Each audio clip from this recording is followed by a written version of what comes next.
Ohayo gozaimasu minasang, Ralph des. First day nga pala namin dito sa Japan. Kamusta kayo dyan sa Pilipinas guys? Ang ganda ng umaga dito.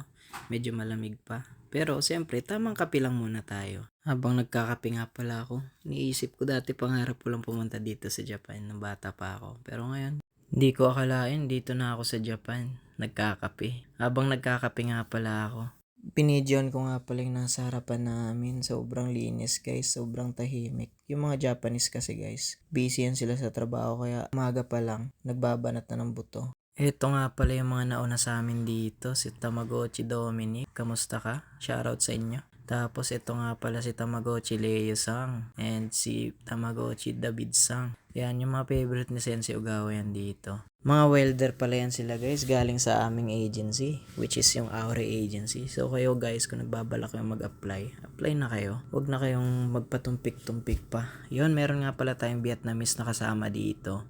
And then meron din kaming kasamang mga Indonesian. Mga bata pa yan sila guys. Mga 19 years old, 20 years old. Then mga isang taon yan sila nag-aaral, kaya magagaling na yung mga yan. Ito nga pala si paring Joner, yun yung kanilang president dati sa batch 14. Mamimili nga pala kami ngayon guys, kasama namin si Sensei Kikuchi. So habang naglalakad kami guys, ina-explain niya sa amin kung ano yung mga gagawin, yung mga rules dito. Lalo sa basura guys, kung paano yung tamang segregation and kailan mo pa siya pwedeng itapon. Kung napapansin niyo yung kulay pula guys, meaning niyan stop.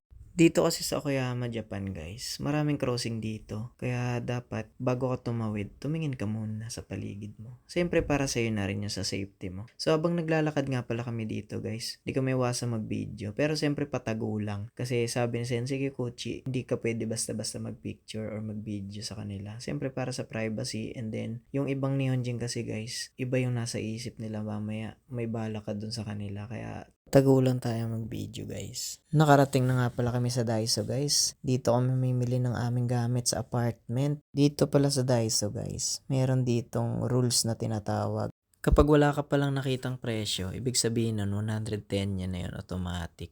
So pagkatapos namin nun, papunta na pala kami neto sa supermarket. Mamimili kami ng mga pagkain namin kasi nga wala pa kaming bigas. At saka ulam namin para mamayang gabi. Ito nga pala yung nabili namin sa Daiso guys. Naka-plastic lang siya siyempre.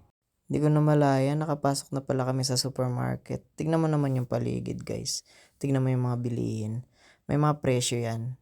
Siyempre tayo mga Pinoy, pag bibili tayo, dapat i-convert natin sa peso. Yun yung ugali natin lahat mga OFW. Meron din pala mga obento dito guys. Siyempre hindi natin pwedeng hindi itry yan. Automatic, bibili na kami agad yan. Siyempre para matry na rin namin agad. Feeling ko masarap yan eh. So iniwan pala kami dito na Sensei Kikuchi para na rin makabili kami ng pangsarili namin. And then kung ano yung mga dapat namin bibilin. Habang naglilibot nga pala kami, siyempre pasimpleng video lang muna tayo habang tumitingin ng mga pagkain. Naghahanap nga pala kami dito ng hotdog. Nagtry kami magtanong sa babae kanina, kaso hindi pala nila kilala yung hotdog. Ngayon ko lang na-realize, sausage pala ang tawag nila dito. So, hindi na namin nakita. Bumili lang kami ng siomai. Ayan, mapapansin nyo guys, ang sasarap niyan. Kaso siyempre, tignan nyo muna yung presyo. May mga tax dyan sa baba. Hindi yan yung price niya, yung 165.